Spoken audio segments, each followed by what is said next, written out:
Assalamualaikum warahmatullahi wabarakatuh.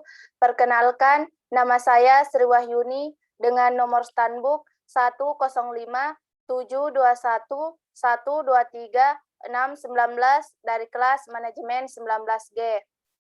Baiklah, di sini saya akan melanjutkan bagian dari metode proyeksi kualitatif, yaitu gabungan tenaga penjualan yang dimana ada 4 topik pembahasan, yaitu yang pertama, pengertian gabungan tenaga penjualan, yang kedua yaitu macam-macam gabungan tenaga penjualan, yang ketiga yaitu study case, dan yang terakhir yaitu kesimpulan.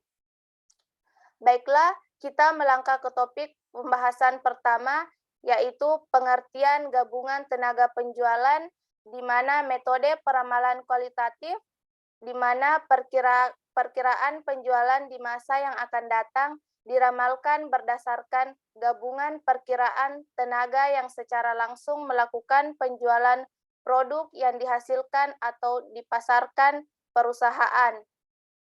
Selanjutnya topik yang kedua yaitu macam-macam gabungan tenaga penjualan yang terdapat 5 pembahasan, yaitu pertama, pendekatan akar rumput, yang kedua yaitu teknik manajemen penjualan, yang ketiga yaitu pendekatan distributor, yang keempat yaitu proyeksi berdasarkan riset pasar, dan yang terakhir yaitu penilaian probabilitas individual. Adapun penjelasan dari pendekatan akar rumput di mana dilakukan dengan menggabungkan hasil proyeksi dari semua tenaga penjualan.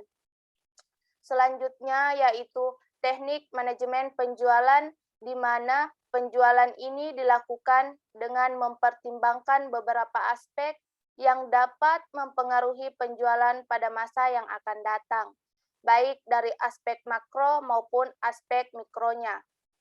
Kemudian, pendekatan distributor di mana proses proyeksi didasarkan pada informasi yang diperoleh dari konsumen akhir. Maka untuk membuat proyeksi penjualan, perusahaan itu harus mendasarkannya pada informasi distributor. Selanjutnya yaitu proyeksi berdasarkan riset pasar, di mana proyeksi ini didasarkan pada riset pasar yang memadai, yaitu dengan memperoleh informasi melalui riset pasar, kemudian informasi tersebut dianalisis dengan menggunakan teknik sampling. Selanjutnya yaitu penilaian probabilitas individual, di mana proyeksi ini dilakukan dengan menentukan besarnya probabilitas untuk setiap kegiatan terhadap individu yang dipandang memiliki pengetahuan yang memadai atas kegiatan yang akan dilakukan. Adapun topik pembahasan yang ketiga yaitu study case, di mana penerapan perencanaan penjualan yang efektif pada PT Setiawan Sejati Cibinong Bogor. Penerapan perencanaan penjualan yang efektif adalah untuk mengetahui bagaimana penerapan perencanaan penjualan pada PT Setiawan Sejati Cibinong Bogor.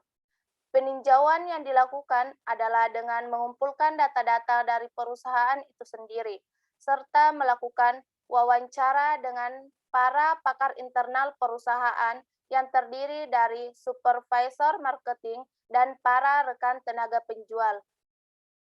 Dan adapun kesimpulan dari study case tadi yaitu hasil dari penerapan perencanaan penjualan yang efektif, yaitu dengan pemasaran yang berfokus pada konsumen dapat menghasilkan sebuah keunggulan bersaing melalui harga yang lebih rendah dibandingkan dengan para pesaing untuk manfaat yang sama dan keunikan manfaat yang dapat menutupi harga tinggi.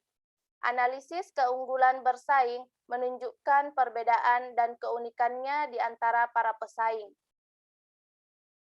Bagi perusahaan yang ingin menikmati keunggulan bersaing di pasar antara produknya dan produk pesaing harus dapat dirasakan di pasaran. Keunggulan bersaing diperoleh dengan mencari aspek-aspek diferensiasi yang akan dinilai superior oleh konsumen sasaran dan yang tidak mudah diduplikasikan oleh pesaingnya. Baiklah, itulah tadi pemaparan materi dari saya. Kurang dan lebihnya mohon dimaafkan. Wassalamualaikum warahmatullahi wabarakatuh.